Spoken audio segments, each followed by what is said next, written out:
Dear students, अभी के इस वीडियो में हम लोग 12 में जैक बोर्ड में 2018 में एक क्वेश्चन पूछा हुआ है, बिजली बिल से जुड़ा हुआ है 3 नंबर का। वो हर बार पूछता है, लगभग हम देख रहे हैं कि बार बार 2-3 बार रिपीट किया हुआ है। तो उसी क्वेश्चन को हम लोग बनाने जा रहे हैं। क्या क्वेश्चन है, चलिए उसको देखते हैं। चलिए यहाँ पे आप देख रहे हो क्वेश्चन नंबर 14 क्या पूछ रहा है कि an electricity board charges according to following rates. जैसे बिजली बिल हम लोग देते हैं ना, घर में जो कनेक्शन लिए हुए हैं, तो उसमें क्या करना पड़ता है, जितना बिल उठता है उसके अकॉर्डिंगली हम लोग को पैसा देना पड़ता है। उसका डिफाइन किया हुआ है कि भाई इतना रेट तक उठेगा तो ये हिसाब से देना होगा। जैसे आप ऐसे अपने शब्दों में समझें, जैसे आप जब एग्जाम देते हैं तो रहता है ना, क्या रहता है कि 33 नंबर तक आइएगा, है ना।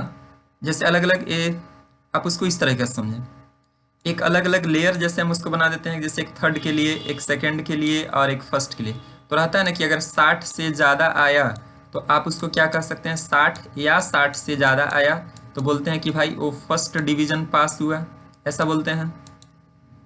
लेकिन 60 से वो कम हो जाए, है ना, 60 से वो कम हो जाए तो उसका एक रेंज था, क्या था रेंज, कि 45 या 45 से ज़्यादा, लेकिन 60 से कम रहे तो फिर उसको हम लोग क्या कहते थे, सेकंड कहते थे, कि भाई वो सेकंड डिवीजन हुआ। ये चीज़ समझते होंगे। 45 से कम आया, है ना, 45 से कम आया और 33 तक आया तो नॉर्मल उसको हम लोग क्या कहते थे, नॉर्मल उसको हम लोग क्या कहते थे, थर्ड डिवीजन। था ना ये कहानी, नहीं याद है आप लोग को, कि 33 आया या 33 से ज़्यादा लेकिन 45 से कम रहा तो फिर ये क्या कहलाएगा हम लोग का, थर्ड डिवीजन वाला कहलाएगा, कि भाई ये थर्ड वाली लिस्ट में आ रहा है। 33 या 33 से ज़्यादा लेकिन 45 से कम तो थर्ड। तो ये एक लेयर, एक स्लैब टाइप से बटा हुआ है, और उससे नीचे अगर रहेगा तो नीचे रहेगा तो खाली, जैसे 33 से कम अगर आ गया तो 33 से कम आ गया तो आप उसको कहते थे ना कि भाई 33 से भी कम लाए हो तो इसका मतलब फेल वाले कैटेगरी में हो। तो ये चीज़ को समझिएगा, ये लेयर बटा हुआ है कि भाई 33 से अगर नीचे रह गया तो फेल कहलाओगे। नेट 33 ले लाया या उससे ऊपर आप 44 तक अगर आप जा रहे हैं तो उसको थर्ड माना जाएगा। लेकिन 45 आ गया या उससे ज़्यादा है, 45 आया तब वो सेकंड, उससे ज़्यादा है 46 47 कहाँ तक 59 तक, तब पर भी सेकंड। अब 60 आ गया तब पर भी फर्स्ट है, उससे ज़्यादा है 61 62 इस तरीके से तो फर्स्ट। इस तरीके से लेयर बटा हुआ है। उसी तरीके से यहाँ पे एक क्वेश्चन दिया हुआ है, उस तरीके से यहाँ पे इस क्वेश्चन को आप समझने की कोशिश कीजिएगा। सेम इसी पैटर्न पे एक क्वेश्चन है, यही है, यही क्वेश्चन है। आपको कहता है, क्या कहता है कि अलग अलग 3 लेयर बांट दिया है आपको, है ना, क्या है, 3 स्लैब में बांट दिया है। क्या कह रहा है, देखिए पहला जो स्लैब मान लिया कि यहाँ से लेके यहाँ तक, मान लो कि ये जो दूरी है ना, ये पहला सीढ़ी दूसरा सीढ़ी इस तरीका से था, है ना। तो क्या बोला, इस सीढ़ी नंबर है मान लो 100, ये सीढ़ी नंबर क्या है 100। तो बोला कि अगर 100 यूनिट तक अगर उठा तो हम कैसे रुपये के रेट के हिसाब से लेंगे, 2 रुपये के रेट के हिसाब से। अगर 100 यूनिट तक अगर उठा तो कैसे रुपये के रेट के हिसाब से लेगा, 2 रुपये के रेट के हिसाब से। 100 यूनिट तक, मान लो मेरे घर में अगर 20 यूनिट उठा तो 1 यूनिट का 2 रुपया दाम, तो 20 यूनिट का 40 रुपया देना पड़ेगा। इस चीज़ को समझिएगा। यही बोल रहा है कि an electricity board charges according to following rates. जैसे समोसा खाने जाते हैं तो होता है ना, एक समोसा का 5 रुपया, तो 2 खाएं तो 10 रुपया दे के आते हैं, बस वही सेम कहानी है। चीज़ों को समझिए। क्या बोला कि फॉर द फर्स्ट 100 यूनिट्स, यानी कि 100 यूनिट तक उठेगा तो 2 रुपया के रेट के हिसाब से। हम बोले कि मेरे यहाँ 50 यूनिट उठ गया पूरा महीना भर में, है ना, तो हमको 1 यूनिट का 2 रुपया, तो 50 यूनिट का 100 रुपया देना पड़ेगा, 50 गुने 2, यानी 1 यूनिट का 2 रुपया, तो 50 यूनिट का, समझ रहे होंगे। अब क्या बोला, अगला कंडीशन क्या बोला, फॉर द नेक्स्ट 200 यूनिट्स। इस चीज़ को थोड़ा अलग कलर से लिख रहे हैं ताकि अच्छे से आपको समझ में आ जाए। ये क्या कहता है ना, ये क्या कहता है कि यहाँ से अगले 200 सीढ़ी, यहाँ से अगले 200 सीढ़ी, यानी कि इधर जो बात हो रहा है 101 102 103, समझ रहे हो ना, इधर वाला रेंज में ग्रीन से आगे है, मतलब इधर वाला रेंज में मतलब क्या, 101 102 103 अलग अलग करते हुए कहाँ तक पहुँच गए हैं, कहाँ तक पहुँच गए हैं। तो क्या बोला है, फॉर द नेक्स्ट 200 यूनिट्स, यानी कि 100 तक तो ठीक थे, यहाँ से 200 बढ़े तो आप कहाँ तक, यानी कि 100 के बाद आप 200 सीढ़ी चढ़िएगा तो कैवा नंबर सीढ़ी तक पहुँचिएगा, बताइए, आप खुद बताइए। 100 के बाद क्या बोला, फॉर द नेक्स्ट 200 यूनिट्स, यानी कि 100 के बाद अगला 200 सीढ़ी चढ़िएगा तो 300वां सीढ़ी तक पहुँच जाएगा। उम्मीद है चीज़ समझ में आ गया होगा। तो क्या बोला, इधर का कैसे लगेगा, तो इधर का बोल रहा है कि इधर का आपको 3 रुपया के रेट के हिसाब से लगेगा। ये चीज़ समझिए, बड़ा आसान है। क्या बोला कि 2 स्लैब बता दिए, एक तो 100 यूनिट तक के लिए, 100 यूनिट तक के लिए, और एक उससे ऊपर 101 102 इधर चला जाए 300 तक, तो उसका 3 के रेट से हिसाब से लेगा। कोई बोला कि मेरा 150 यूनिट उठी है, अब थोड़ा समझिएगा। कोई बोला कि सर मेरा 150 यूनिट मेरे घर में बिजली बिल है, तो मान लो यहाँ से दूरी पहला यूनिट दूसरा यूनिट इस तरीके से करते हुए इस तरीका से 150 यूनिट मान लो अगर उठ गया, तो 150 यूनिट उठ गया तो आप कैसे के रेट लगाइएगा? आप बताइए, ई वाला 2 का रेट लगाइएगा कि आप 3 का रेट लगाइएगा? क्योंकि आपको तो दोनों में कुछ कुछ पार्ट चल जा रहा है। देखिए ये वाला पार्ट यहाँ से लेके यहाँ से ये वाला पार्ट तो 3 के रेट में भी चल जा रहा है ये चीज़। तो यही चीज़ आपको समझना होगा कि जब हम यहाँ से यहाँ तक दूरी तय कर रहे हैं तो सबका 3 का रेट भी नहीं लगा सकते हैं, क्योंकि 3 का रेट तो मेरा इतने दूर तक का है, यहाँ से 100 से ऊपर ही ना। मान लो मेरे यहाँ 150 यूनिट अगर उठ गया, तो क्या सब, अगर 150 यूनिट उठ गया तो क्या सबका 150 गुने 3 के रेट से पैसा दे दें? नहीं, क्योंकि 100 से ऊपर जो बढ़ा है उसी का ना 3 के रेट से, और उससे नीचे वाला तो मेरा 2 के रेट के हिसाब से करना चाहिए। तो बस चीज़ों को समझिए क्या कह रहा है ना? बस यही चीज़ समझना है कि भाई इससे अगर नीचे अगर 150 यूनिट उठा तो इधर का रेट के हिसाब से 100 यूनिट का 2 रुपया के हिसाब से 200 ले लो, और इधर का तुम्हारा कितना एक्स्ट्रा उठा है, हम 150 का बिल हम आपसे पूछ रहे हैं कि 150 यूनिट उठा तो बिल कितना देना पड़ेगा, 150 यूनिट उठा तो बिल कितना देना पड़ेगा, ये चीज़ बता रहे हैं। तो क्या बताएं, तो 150 यूनिट उठ गया तो सबका 2 के रेट भी नहीं लगाएंगे क्योंकि घटा हो जाएगा, और सबका 3 के रेट भी लगाएंगे तो बहुत महंगा पड़ जाएगा। इसलिए क्या बोले, 150 यूनिट उठा तो 100 यूनिट तक का 2 के रेट के हिसाब से 200 रुपया हो गया, और यहाँ से 100 से कितना एक्स्ट्रा गया, मात्र 50 एक्स्ट्रा उठा है, तो उसी 50 का 3 के रेट से लगा, तो उसी 50 का, यानी कि 50 का 50 यूनिट उठा है 3 के रेट के हिसाब से, तो कितना हो जाएगा 50 गुने 3, तो 50 के 150। इस तरीके से टोटल बिल हमको कितना देना पड़ेगा, तो 200 और 1 3 और ये टोटल हम लोग का कितना हो गया 350 रुपया बिल देना पड़ेगा। ये चीज़ समझ में आया कि नहीं आया? आप इसको बताइएगा, आप इसको बताइए कि ये चीज़ समझ में आया कि नहीं आया, है ना? कि भाई जो इस स्लैब में है उसको इस स्लैब के हिसाब से जोड़ो, और यहाँ से जितना एक्स्ट्रा गया है 150 यूनिट उठा था तो 150 का बिल पूछ रहा है, तो 100 यूनिट तक का पुरनका रेट से जोड़ो, और वहाँ से जो एक्स्ट्रा उठा है खाली उसी का, तो यहाँ से एक्स्ट्रा 150 उठा था तो 100 यूनिट तक का पुरनका 200 हो गया, और यहाँ से मात्र 50 यूनिट एक्स्ट्रा उठा था तो वही 50 का 3 का रेट से लगाए जो 150 रुपया हो गया, और इस दोनों को जोड़ दिए तो मेरा ये 150 का बिल हो गया। भाई 150 यूनिट उठा तो 350 रुपया लगेगा। कैसे लगा समझ गया ना? सबको हम सेम रेट से लगाएंगे तो दिक्कत हो जाएगा, वैसे नहीं लगाना है। तो उम्मीद है चीज़ समझ में आ गया होगा। अब इतना समझ में आ गया तो बाकी कुछ भी चीज़ अब हम समझाएंगे वो बड़े आसान तरीके से आपको समझ में आ जाएगा। तो चलिए बताते हैं हम आपको और आगे क्या कहानी है इसमें। इसका अगला कहानी है इसमें और बताता है आपको कि भाई यहाँ तक तो हो गया कि भाई इस रेंज में रहा तो 3 के रेट से लगा, फिर 3 के रेट से लगा, कुछ भी है कोई दिक्कत नहीं है। फिर एक और तीसरा कंडीशन है कि बियॉन्ड 300 4 रुपया के रेट के हिसाब से, यानी कि उससे अगर ऊपर चल गया, उससे अगर ऊपर चल गया, दूसरे कलर से लिखते हैं ताकि आपको समझने में आसान हो। इससे अगर ऊपर चल गया, ध्यान रखिएगा, इससे अगर ऊपर चल गया, दूसरे कलर से लिखते हैं ताकि आपको आसानी से समझ में आए। यहाँ से अगर ऊपर चल गया, ठीक है ना, यानी कि ये क्या हो गया 301 302 303 ई वाला रेंज में कितनों ऊपर चल जाए, तो क्या बोला है, इसको कौन रेट से देने के लिए बोल रहा है, 4 रुपया के रेट के हिसाब से। इसको कौन सा रेट से हिसाब से बोलने के लिए बोल रहा है, 4 रुपया के रेट के हिसाब। तो ये 3 गो स्लैब बटा हुआ है, आप देख लीजिएगा, आप देख लीजिएगा। अगर 100 यूनिट तक रखा तो 2 के रेट के लगाएंगे, और फिर ऐसा रहा तो उसको 3 के रेट से लगाएंगे, और 300 से अगर ज़्यादा रहा तो उसको 4 के रेट से लगाएंगे। अब हम एक क्वेश्चन हम इसी में हम पूछें कि मान लो कोई बोला कि मेरे यहाँ से 1 यूनिट 2 यूनिट उठते उठते उठते यहाँ तक, यानी कि 350 अगर यूनिट तक उठा, अगर 350 यूनिट तक उठा तो कितना बिल लगेगा। 350 यूनिट तक बिल उठा तो कैसे लगेगा।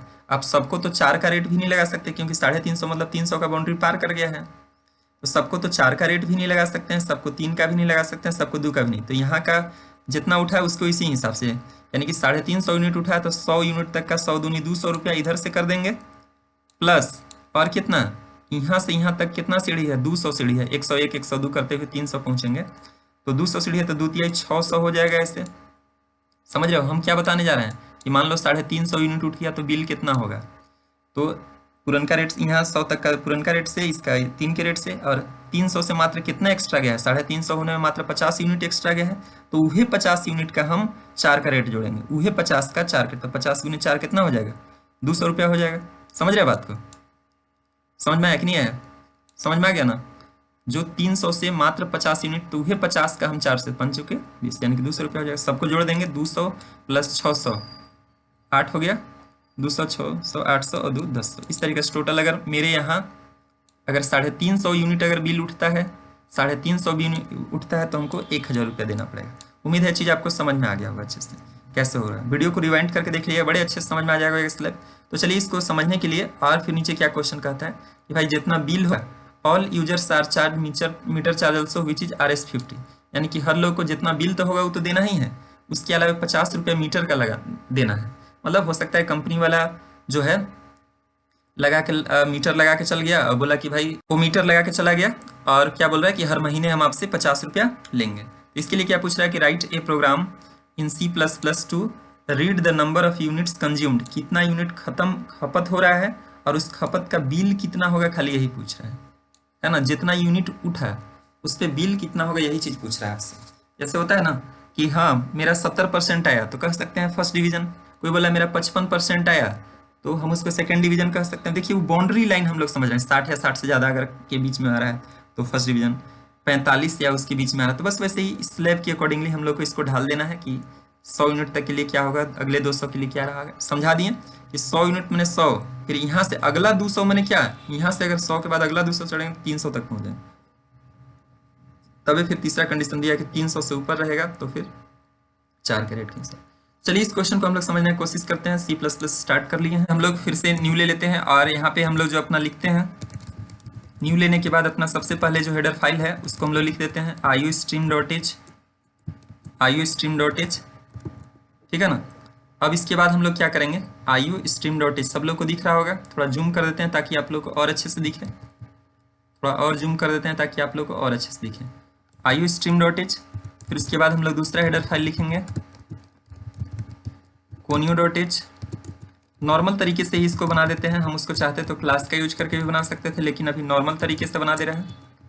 यहाँ पे फिर हम लोग लिखेंगे CLR और नीचे हम लोग के यहाँ पे गेट ch रहेगा। इसी में हम लोग इस क्वेश्चन को बनाने वाले हैं, है ना। और यहाँ पे वेरिएबल हम लोग लिख लेंगे कि भाई कितना यूनिट खपत हुआ और कै रुपया देना है, दो ही वेरिएबल लेते हैं। रन टाइम ही अगर हम लोग बना देंगे तो कैसे बनेगा, यहाँ पे हम लोग लिख देंगे कि भाई कितना यूनिट खपत हुआ, तो inter consumed unit, inter consumed unit, और उसको रख कहाँ लो, तो CU में रख लो कंज्यूम यूनिट। अब यहाँ पे हम लोग को क्या करना होगा, आगे हम लोग को, हम इसको सेव कर लेते हैं ताकि इधर उधर ना हो जाए। सेव करना है तो हम लोग इसको नाम ही रख देते हैं बिजली, चाहे इलेक्ट्रिसिटी नाम रख देते हैं, इलेक्ट्रिसिटी, इलेक नाम से ही सेव करते हैं।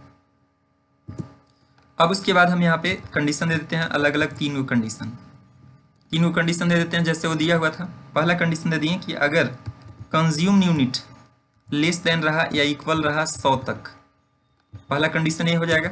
इसमें हम लोग को क्या करना होगा बात बताएंगे कि अगर 100 तक रहा तो फिर हम इसमें क्या कर सकते हैं, चार्जेज बराबर कितना, तो जितना CU है उसमें डायरेक्ट कितना से हमको कर देना है मल्टीप्लाई, 2 रुपया के रेट के हिसाब से कर देना। और सीधे आप यहाँ पे चाहें तो जो कॉमन मैसेज है उसको अंदर भी कर सकते हैं या बाहर भी, चलिए हम अलग अलग तरीके से बताते हैं। आप डायरेक्ट ऐसे भी कर सकते हैं, या जो एक ही तरीका है जो बेहतर हो सकता है वही डायरेक्ट हम आपको बता दे रहे हैं, ज़्यादा लिखने का जरूरत नहीं पड़ेगा, ठीक है ना भाई। इसके हिसाब से हुआ तो बस इसमें इतना ही कर देना। और एक दूसरा इफ लेते हैं, दूसरा इफ में कि CU बड़ा हो गया कितना से, CU बड़ा हो गया कितना से, 100 से, या हम इसको अगर ऐसा लिख देते हैं और अच्छे से कि CU बड़ा रहे या बराबर रहे 101 का, मतलब 101 से गिनती शुरू हो रहा है। और एंड CU जो है छोटा रहे या बराबर रहे 300 तक का, 300 के इक्वल तक। तो इसमें क्या होना, इसमें जो है चार्जेज बराबर, इसमें हम चार्जेज बराबर क्या करेंगे, डायरेक्ट हम ऐसा नहीं लिखेंगे कि CU गुने डायरेक्ट 3 नहीं लिखेंगे, ऐसा लिखेंगे तो दिक्कत हो जाएगा। मान लो किसी का 150 यूनिट उठा तो सबका ना 3 से लग जाएगा। मान लो कोई बोला 150 यूनिट उठा, 150 यूनिट उठा तो देखा 150 छोटा है नहीं इसमें, तो देखा 150 हाँ बड़ा है 101 से, हाँ 150 इसमें आ जाएगा, तो सबका 3 कैरेट से उसको बहुत महंगा पड़ जाएगा। तो हम लोग क्या करेंगे, इसमें हम लोग इसमें क्या करेंगे, कैसे करेंगे, देखिए इसको बनाने के लिए हम लोग क्या करेंगे भाई, इसमें आने का मतलब क्या है, इसमें आने का मतलब है कि तुम्हारा जो बिल हो रहा है ना, वो ज़्यादा हो रहा है, ज़्यादा हो रहा है कितना, 100 से ऊपर जा रहा है, तो 100 यूनिट तक का बिल पुरनका रेट से जोड़ रहे हैं, 100 दूनी 200। अब प्लस यहाँ हम क्या कर देंगे कि CU में से 100 कम कर लो, क्योंकि यूनिट में से यूनिट घटा रहे हैं, क्योंकि 100 यूनिट का बिल यहाँ पुरनका रेट से जोड़ दिए। मान लो 150 यूनिट था तो 150 में 100 घट जाएगा, तो वही ना 50 का ही मात्र एक्स्ट्रा लगेगा 3 के रेट से। तो उम्मीद है ये चीज़ आपको समझ में आ गया हो कि ये क्या कह रहा है। ये समझ में आ गया होगा कि 200 क्यों लिखें पुरनका रेट से, क्योंकि 150 का सीढ़ी अगर चढ़ना है तो 150 सीढ़ी चढ़ना है तो सबको हम 3 के रेट से नहीं लगाएंगे, है ना, कुछ हम 200 के रेट से लगा दे, मतलब 100 यूनिट तक का 2 रुपया के रेट से लगा देंगे। और वहाँ से जो मात्र एक्स्ट्रा हो रहा था CU माइनस 100, 100 मैंने क्या यूनिट है, है ना। 150 हुआ तो 150 में से यूनिट कटेगा, मात्र 50 बचा, तो उसी 50 का 3 के रेट से हिसाब से हो जाएगा। फिर अगला इफ जो हम लगाएंगे यहाँ पे लिख देंगे कि अगर सी यू बड़ा हो गया या बराबर हो गया 301 से, और कितनों ऊपर चल जाए ओकरा से हमारा मतलब नहीं है, तो इसलिए इसमें एंड हम लोग नहीं लगाएंगे। ये लॉजिकल एंड का कंसेप्ट क्लियर होगा कि शुरुआत वाला कंडीशन में नहीं देना पड़ता है और लास्ट वाला में नहीं देना पड़ता है, बीच वाला जो कंडीशन रहता है उसमें देना पड़ता है एंड। ऑपरेटर वाला में वो कहानी बताया गया है। तो यहाँ पे क्या करेंगे, सी एच बराबर, इसमें आने का मतलब क्या है कि 300 से ज़्यादा हो रहा है तब हम लोग आ रहे हैं, 300 से ज़्यादा हो रहा है तब आ रहे हैं। तो मान लो 300 यानी कि दो तरह का सीढ़ी पार होके आ रहा है, 100 वाला बाउंड्री पार होके आ जा रहा है, फिर अगला वाला यानी कि फिर यहाँ 600 ऐसा लिख सकते हैं। और फिर अब यहाँ पे हम सी यू माइनस 300 लिखेंगे। अब इसमें मल्टीप्लाई होगा 4 से। अब बोलिएगा ऐसा क्यों हो रहा है, तो देखो 100 यूनिट तक का जो बिल था, है ना, 100 यूनिट तक का बिल, 100 दूनी 200, फिर वहाँ से अगला 200 सीढ़ी यानी कि मतलब 300 सीढ़ी पहुँचने तक का ये चीज़ हो जाएगा कि 600 कैसे हुआ, 101 से लेकर 300 सीढ़ी तक का, है ना।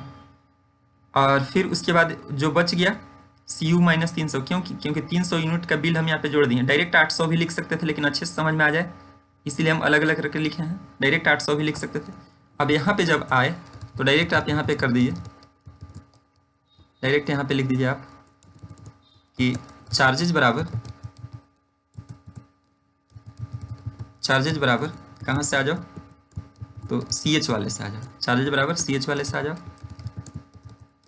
लेकिन मीटर के लिए भी सब लोग को देना था पैसा 50 रुपया, तो हम यहाँ पे लिख देते हैं कि चार्जेज विथ मीटर बराबर, चार्जेज विथ मीटर बराबर, तो कहाँ से आ जाओ, जितना सी एच हो रहा है उसमें 50 रुपया सब लोग को एक्स्ट्रा, बस यही, और कुछ नहीं करना है हम लोग को, बस इतना ही। और नीचे तो कुछ हम लोग का नहीं है, गेट सी एच है ही। अब इस क्वेश्चन को हम सेव करते हुए रन करा रहे हैं, दिखाते हैं आउटपुट क्या आता है। जैसे ही रन कराएं तो लिखा इंटर कंज्यूम यूनिट। अगर हम बोलेंगे 50 यूनिट मेरे यहाँ उठा, तो देखिए कितना बढ़िया बताया, 50 यूनिट उठा तो 100 रुपया बिल हो रहा है, और मीटर के साथ ही कितना हो रहा है, मीटर के साथ 100 बिल और उसमें 50 जोड़े तो 150 हो गया। कोई बोला कि नहीं, हम जब उठा तो मेरे यहाँ तो 150 यूनिट उठ गया, तो 150 यूनिट उठ गया तो क्या हुआ, 350 बिल हुआ। देख लीजिएगा कैसे हुआ, 350 बताए ही थे, 150 यूनिट उठा तो 100 दूनी 200, है ना। और फिर उसी 50 जो 50 एक्स्ट्रा जा रहा है उसका 350 हो रहा है। कैसे हुआ, स्लैब से आप समझ लीजिएगा 100 यूनिट तक का ना जैसे हो रहा है। फिर और अगर हम कुछ अगर दे रहे हैं, मान लो हम बोले कि 350 यूनिट उठ गया मेरे यहाँ, तो फिर देखिए इसका कितना, 1000 जो अभी हम लोग देखे थे, 1000 ऐसे अभी दिखाए थे ना, 1000 और उसके साथ करके कैसे। तो देखिए अगर हम उसको यहाँ पे ला के दिखाते हैं जहाँ पे हम लोग देख रहे थे,